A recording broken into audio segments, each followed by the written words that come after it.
God. I believe in God that's in heaven. A God in heaven? Yeah. Do you want to talk? Is it okay? We have just have a 5 minute.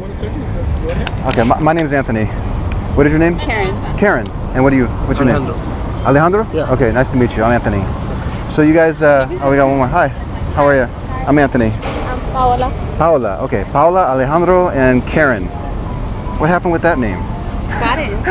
Pardon? Karen in Spanish. Oh, Karen. Okay. But Okay. Karen in English. Is it with an I at the end or E? Karen. Oh, okay. It's a traditional American spelling. Okay. Well, I'm horrible with names, so I'll try my best to remember.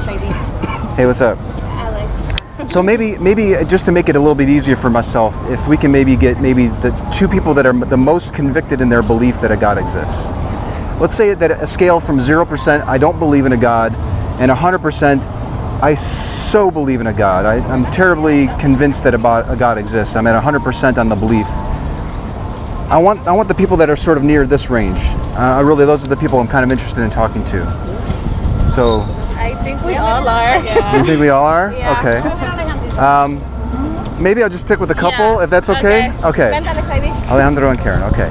All right, so I kind of gave you a scale. 0% is I don't believe in a God. 100% is I absolutely believe in a God. Where would you say that you are on that scale? I'm at 100%. You're at 100%? Yeah, of course. Wow. How would you say that you guys arrived at that belief? Are you married? No. Okay. Let me ask you first then, sir. How did you arrive at that 100%? What is it for you? And then maybe keep it short and then we'll go to Karen. Yeah, well, it depends because the things that you live every day, well, for me, that's what they took me to get there, you know. And because the bus just went by, I'm sorry, can you just repeat that maybe? Because the bus just went by. No, everything like I've been through in my life, that's what took me there. Okay. And, you know, this is all about faith, you know. That's all it takes. You can like believe or not believe, it's your choice. You know, if you truly believe, you gotta have faith. If you don't have faith, you're not gonna believe. You mentioned personal experience and then you mentioned faith. And I've heard people explain that either one of those could be the reason. How much is it for you, personal experience, Alejandro, and then how much of it is faith? Where I think it's gonna be like 50-50? 70. No, it's gonna be like 70 and 30 for me. Because which one is the 70? the 70 is the personal beliefs, you know, the things that I have been through in my life. And the other person is faith. I'm a person that I have to see to believe. I see. You know, not everybody is like that. You have to see it to believe it? Yeah. And that's faith? Exactly, that's not faith, because faith you believe without seeing. Okay, so like, you would define faith as belief without seeing. Yeah. All right, let's put that in off to the side here, and let's come to Karen. Now you're at the 100% mark as well. Yes. And how did you arrive at the 100%? What is it for you? I've been raised and born in a Pentecostal. It's not a religion, because many people think that you're a Christian or whatever. It's that you're in a religion. It's not really a religion. It's just your personal like commitment that you have with you and God. So I've always been raised in church, and I've learned since I was little, you know, the things that are right, wrong, what to believe in. And many people don't believe in that there's a God in heaven, and there really is. So just since little, I've been learned, you know, what to believe in. Is it the main reason why you believe in that God is because you were raised in that environment? I see you have a I love Jesus on your wrist right there. Yes. Okay. Is that the main reason because you were born in that? Yeah. In that and society? then I mean, I'm not saying that just because of that, because there's a lot of people that have been born in church and they don't stick in church. Gotcha. They you know, they go their own separate way, and they don't have nothing to do with God anymore. And there could be people that maybe were never exposed to it and find their way to it as well. Find their way yes, to it, yes, yes, yes. But for me personally, I've grown in church, and for me personally, I've decided to stay and follow. Everything. Is faith a component for you as well? Yes. It is. And I don't mean faith as like a religion, like I'm of the Muslim faith, for example. I don't mean it like that. I mean it sort of as a verb. Mm-hmm. Are you employing faith to come to the conclusion that your God exists as well, like Alejandro? Yes. Okay.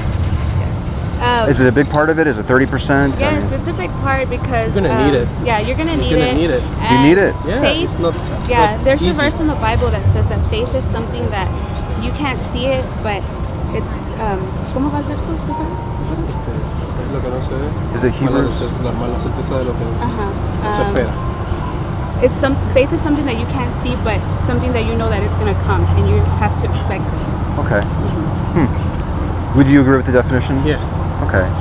Are there other times in your life where you're willing to accept something on faith that's not the God belief?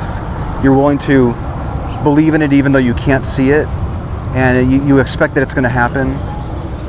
For example, like maybe winning the lottery or something like that. Do you think that you can apply faith towards that? No. Do you use faith for anything else besides the God belief? No, not really. You know. For like that, the example that you gave, I don't use faith because we don't play lottery. Like, that's probability more than. Yeah. That was maybe a bad example. Yeah, I would use it faith like let's say I have a family member that's really sick. Yeah. You know, I'm gonna pray about it, and I'm gonna have faith that God's gonna do a will, and He's gonna do something to, you know, like we have a friend right now. She's in the hospital. Her baby was born, but they don't know if she's gonna live.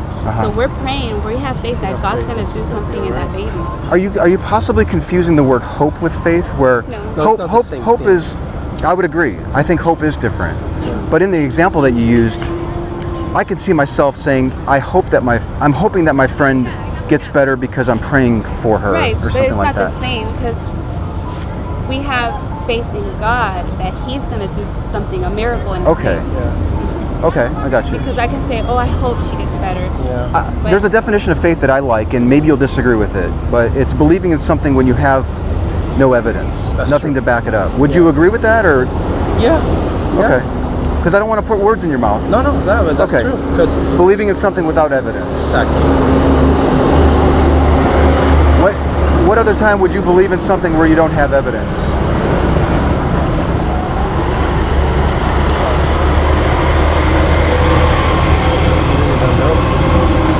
Do you only use it? I know I kind of put you on the spot. No, it's okay.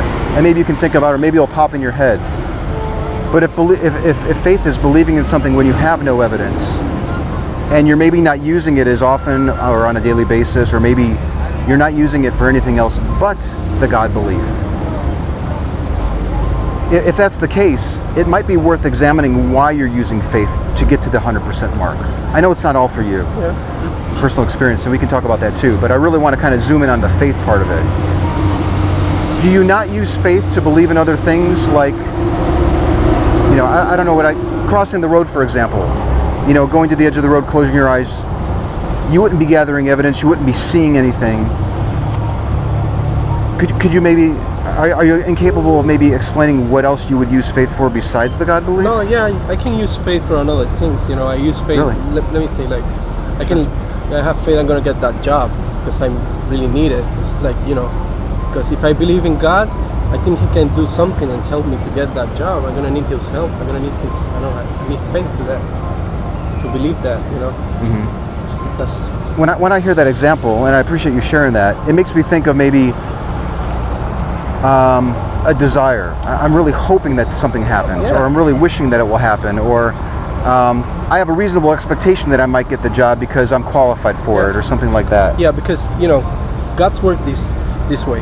You know, you have your plans, you have everything you want to do, but He has other plans for you. But if you really desire that, if you really have faith in that, maybe that's going to be like His desires for you too. So He's going to try to help you to get that, you know. That's the way it is. So you got to have faith in that.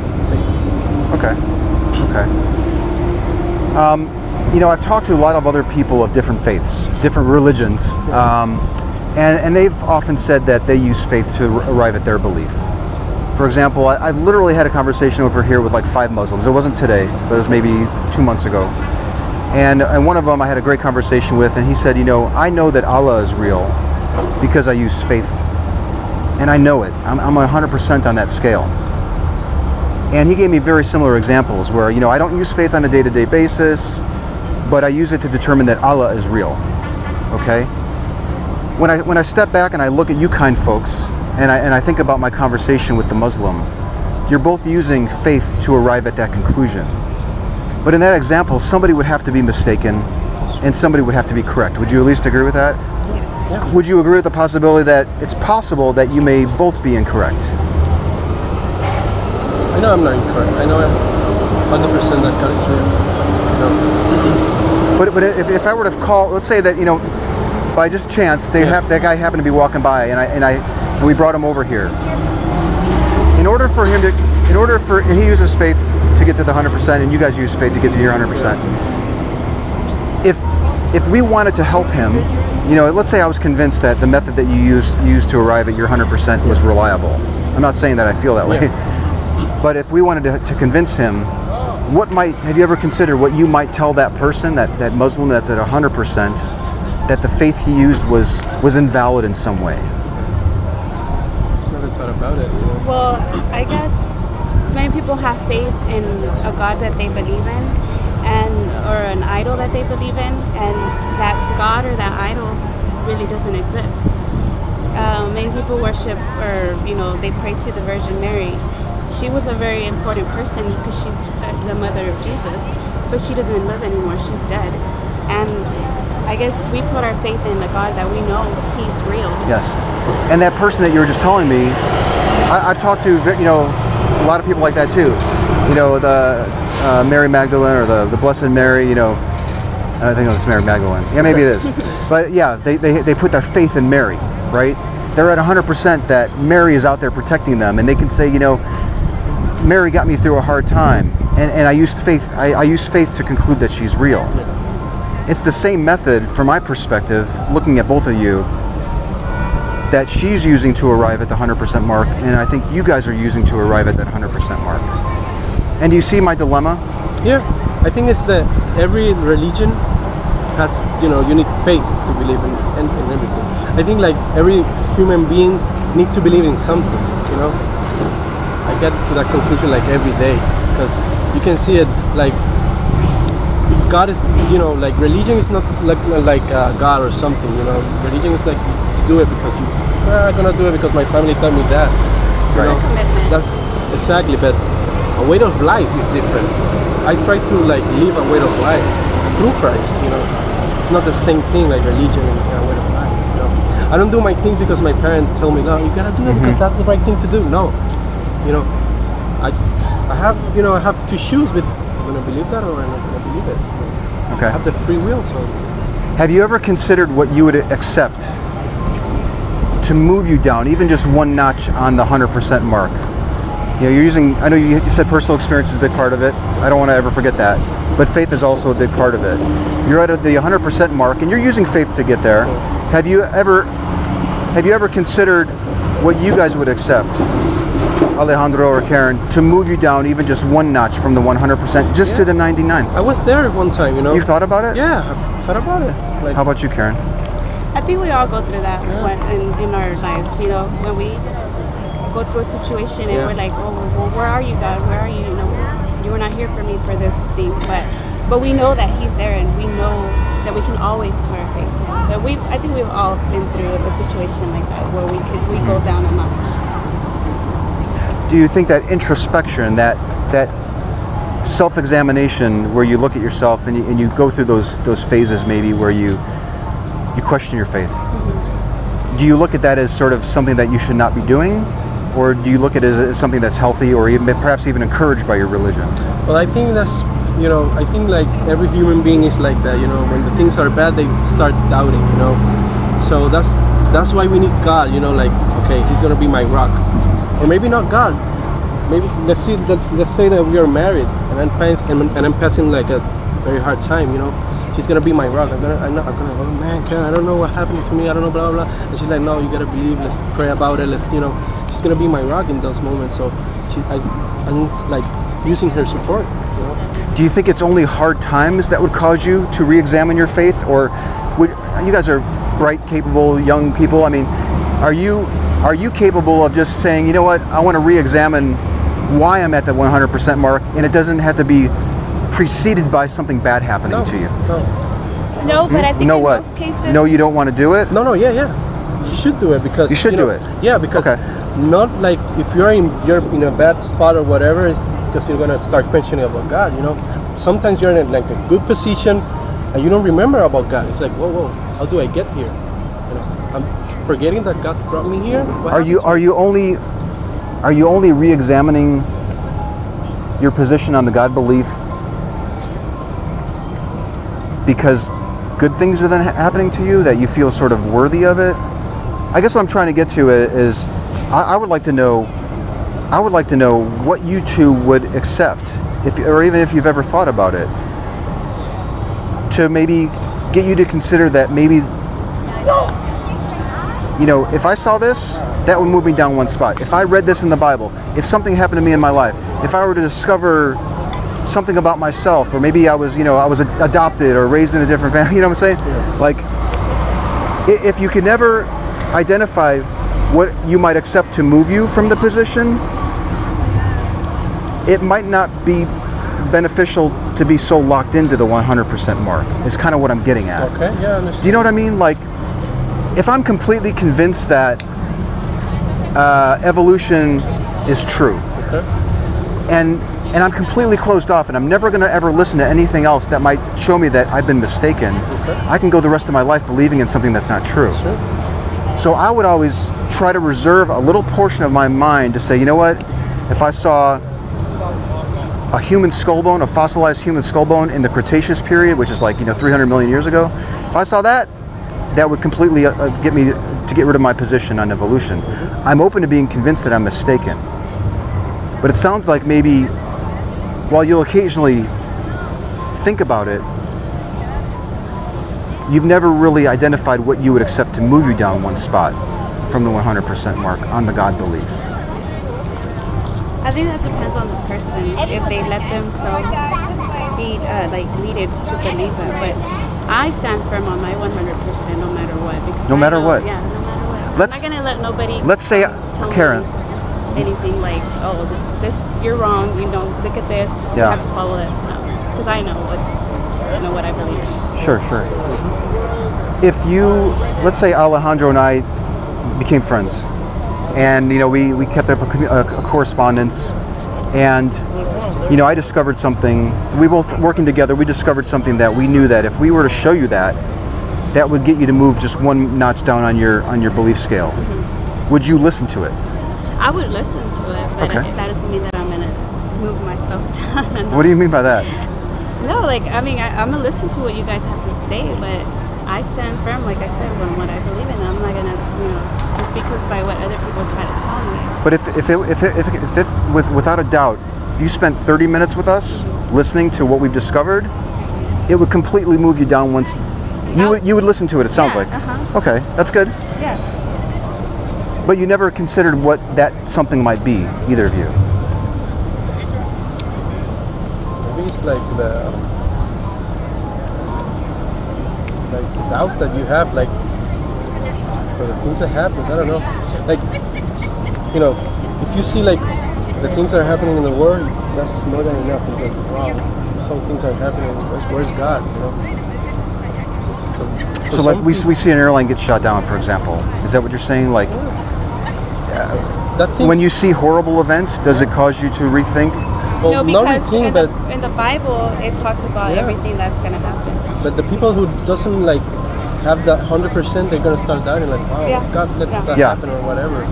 That's, Is it possible that you might be holding a position on a belief that is not true, but because you're unable to identify what you would accept to get you to revise your position, that you could be mistaken and never know about it? Is it possible? yeah. I don't- Well, I don't believe in that. I think like,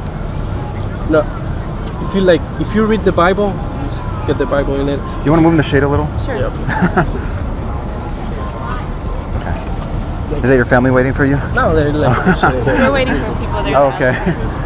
if you read the Bible, like, it's gonna tell you like what is gonna happen like every time in the world. That's like a guide for you. It's not just a book that you read and you like try to use it in the wrong way, like most people do. Like let's talk about, like, let's say, yeah, I'm homosexual. But the Bible says blah. No, that's not for it. You don't get to like try to put the words, like the letters that they give it for that. You just use the Bible. It's gonna be like a guide for you, like Okay. every day. That's Is the Bible a big part of it? Because when we talked Yeah. before, it was the personal experience in your Yeah. faith. You never mentioned the Bible. Is that also a component for you to arrive at the Yeah. God belief? Okay. Okay. Have you ever? I'll ask you one more question. Well, that might not be true because that's one of my favorite discussions. Have you ever held a position in something you believed it so true, believed that it was completely true? And I'm not talking about believing in a God or the Bible or Jesus or anything like that, religion. It could be something as like the clothes that you like or the watches that you like or the type of operating system you like to use on your computer.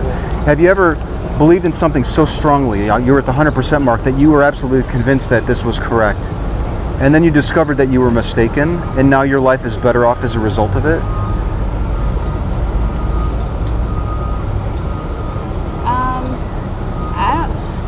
I haven't had an experience like that before, but can you envision a situation where somebody might find themselves? Yeah. Okay. Yeah, and I think that some people that do believe, let's say, okay, I believe this strongly, and then they come find to that it, nothing to what they thought, and I'm pretty sure that their life probably works better without what they believed in, but what really the example that you gave. Yeah. So let's just call it a scenario A and scenario B, and it could be anything. I was convinced that Mac was the best, but then I really learned Windows was better, and now my life's better off as a result of it. No, that's going to generate so many comments. Okay, that was probably a bad example. But so we have scenario A. That person was completely convinced, but they were mistaken, and now they're better off as a result of this other belief. The feeling that person had in both scenarios is pretty much the same. Even when they were mistaken, they were just as convinced that they were correct and their life was great and everything. But it wasn't until they discovered something new that contradicted their belief that they realized that I was really mistaken. I was under a false impression the whole time. And I kind of like to try to give that example to maybe get you to think that maybe the 100% mark is correct. But if you're not open to investigating what you would accept to move you down, you could possibly be holding a belief in a position that may not necessarily be accurate.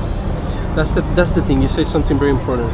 Like when you believe in God, when you have like that experience with God, every day is a new experience.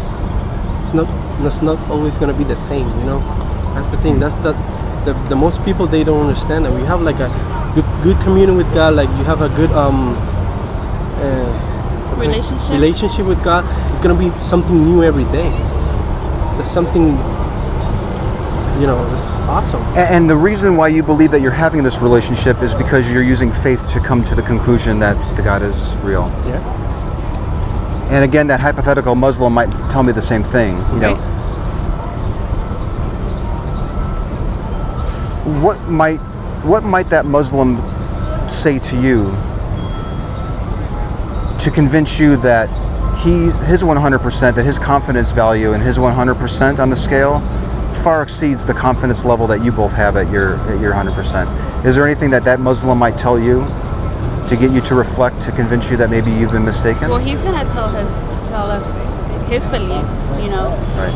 and we're gonna tell him our beliefs, but I don't know. Maybe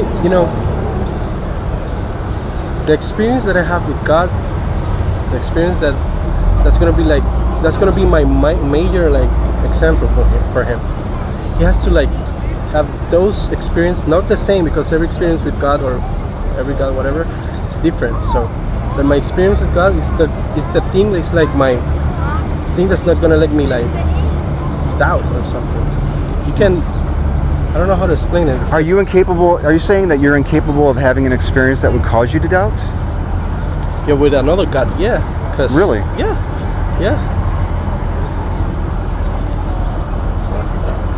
Why? I'm just a little surprised to hear maybe you say that. How would you say that you would know that for sure? Because how are you so convinced is what I'm really just perplexed about. The Muslim and the Muslim and the Christianity is like, they have like a lot of similarities. If you like, they believe in Allah, right? We believe in God. Right. But Allah means God. Okay. It's the same thing. Maybe as an example, we can just say, let's say Zeus, for example. Yeah. Okay. But they don't believe like Jesus is a God. They think that Jesus is like a big prophet. Yeah. But there might be somebody that believes in Zeus so wholeheartedly that they're at that 100% mark, and they are not even willing to budge on it. Me and you, we wouldn't. I mean, I want to try to go through life believing in things that are true, and if it's not true, I want to be able to discard that belief. Okay. And I would think that you would want people going through life believing in things that are true. Yeah. So if there was a gentleman wearing, a Zeus is God t-shirt, we called him over here. Zeus. Oh, okay, The Greek god Zeus, okay. Mount Olympus and all that. Yeah. There literally are people that believe that. Yeah. I would assume that you would want that person to go through life believing in things that are true. And if somebody was mistaken, wouldn't you want would you want to help that person? Of course. I've heard some people say that's his business. No, I will do it. I will do my best. Okay. I'm kind of the same way. Like if somebody is believing in something that's not true, I would like to help them discover that. But sometimes I can preach about it, I can preach her Jesus is real, blah, blah, blah, all that stuff, but they're not gonna listen because they believe in in their God. So what I got left is like my testimony, like my way of life. That's all I have. And they would have theirs too. Exactly. What would you accept? Have you ever considered what you, if your belief was not true, and I'm not saying that it is or it isn't, but if your belief in the Christian God and Jesus is not true, how would you go about discovering it? That Jesus is not true? Yeah, let's just say that the belief that you're holding in Jesus and God is not true. How would you go about discovering it? Well, we know that he's true. It says it in the Bible. He died and then he resurrected on the third day. So we know that he still lives and he's going to come back for us. So we know that the Bible says it. The Bible is one of the reasons why you believe it. It's not maybe necessarily, and maybe it is. Are you mentioning the Bible because that is an example of something that maybe if you read something in the Bible that would cause you to get rid of your belief? Or what? You know what I'm saying? Like you mentioned the Bible because it's the reason why you believe. Where my question was, what would you accept to get rid of your belief? So would it take coming across something in the Bible? Or again, if we had that conversation and correspondence and we discovered that something was incorrect in the Bible, would that be what it would take? Would it be a discrepancy or something in the Bible? Well, yeah, I guess. Some sort of proof that maybe sufficient evidence that the Bible really wasn't the Word of God? I don't want to put words in your mouth, so. No, yeah.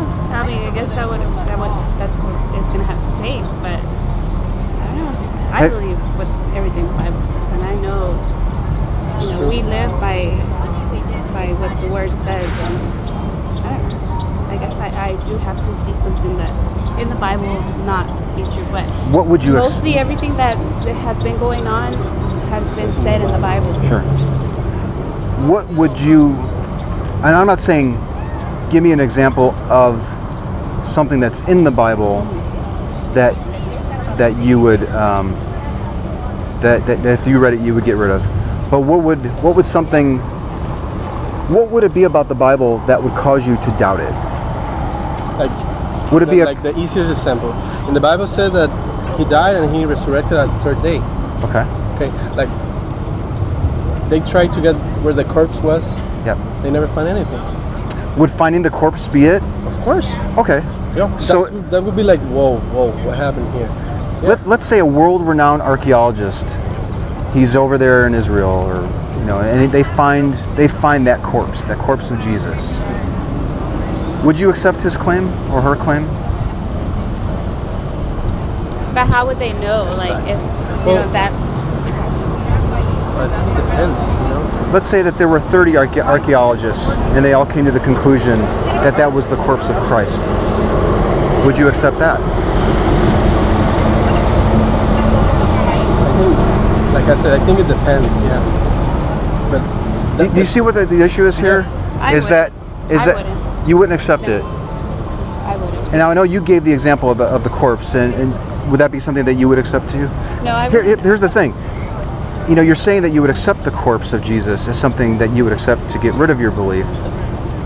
But at the same time, you're not able to give me an example of what sufficient evidence you would accept to justify that that really was the corpse of Jesus. Yeah. So really what I think it's coming down to maybe is that that corpse of Jesus really wouldn't be evidence for you to get rid of your position. Yeah. Yeah, that's right. I think it would take more than that. Yeah. Okay, thank you very much. I really appreciate your time.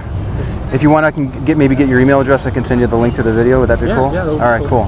Thank you so much. All right, Alejandro, Karen, thank you. You guys are awesome. Can I ask you a question? Yeah, I'll do like a bonus video or something. I'm boring. You don't want to talk about me.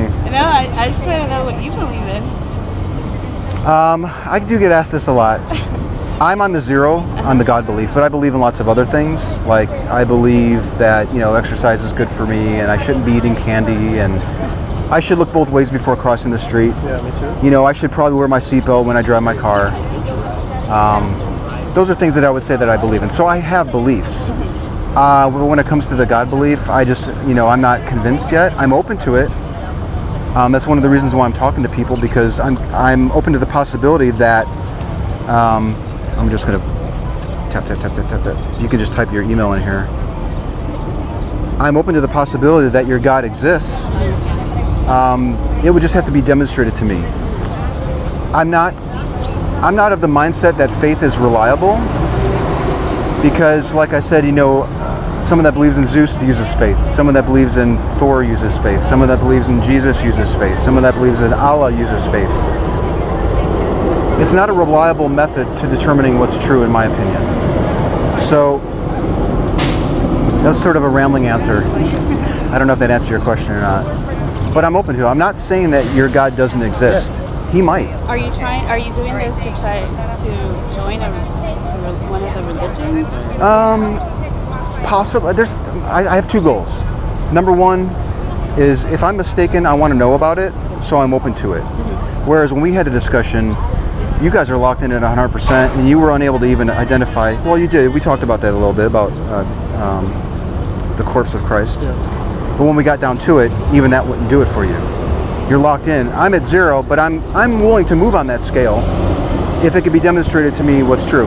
The second thing I want to do is, for the people that do say that faith is important to them, I want to get them to understand that maybe it's not as a reliable tool set as a lot of people think. And I don't think a lot of people give a lot of thought to faith. You were raised in it. You think about it, you know. No, but it's pretty hard, you know. It's not that easy, like, have faith. It's not that easy, because we use it to believe in God, but like the people around here, they always have faith in stuff, you know. Maybe, oh, I'm gonna have this surgery or whatever, I need faith to, you know, pass through it. But they, like, it's not that easy, because you can say you have faith, but you don't. Oh, those other people. Yeah. Is your faith easy? Is it? It's not. It's not easy. It's not easy.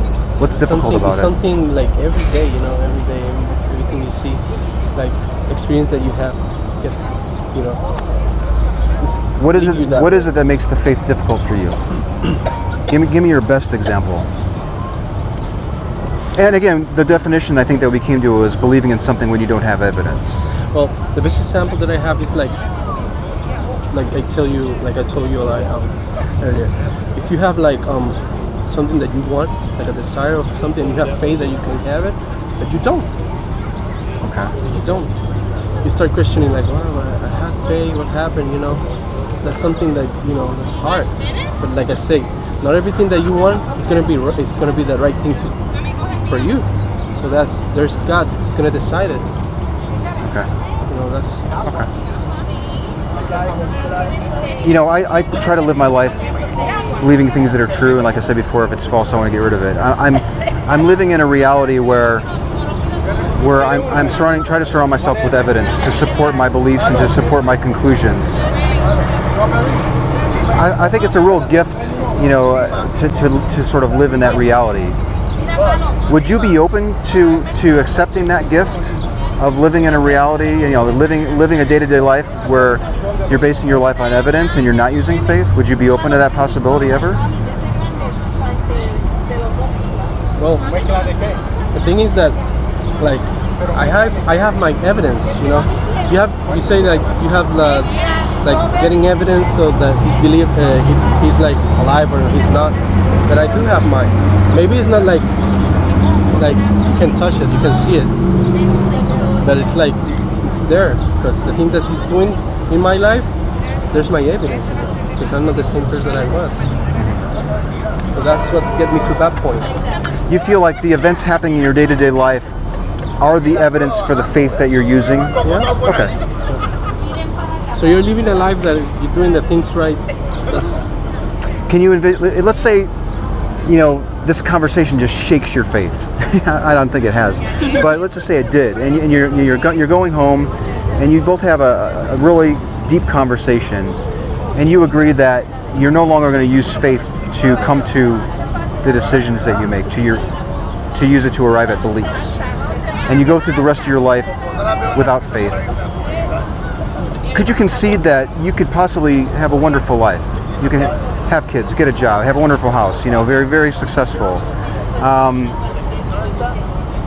Can you envision a possibility where you could still have good things happening to you and it wouldn't be a result of believing in something based on faith? Well, yeah, because when you work hard, you get good things, you know. If I work for something that I really want, I'm gonna get good results. So can you? It sounds like you're saying that you could still live a long, fruitful, healthy, fabulous, meaningful life, whether you choose to use faith for your decisions or you do not. That's true, because a lot of people do. A lot of people don't have faith in anything, and they have a good life, but they work for it. Mm-hmm. They work for that good life, for that, you know, good money and stuff. Do you agree with that? Yeah. Okay. I agree with that too. All right, awesome. Well, thank you very much, man. I really appreciate it. It's hot as blazes out here. Thank you very much. Thank you. You guys have a great day, okay? You too. Take care. Bye-bye.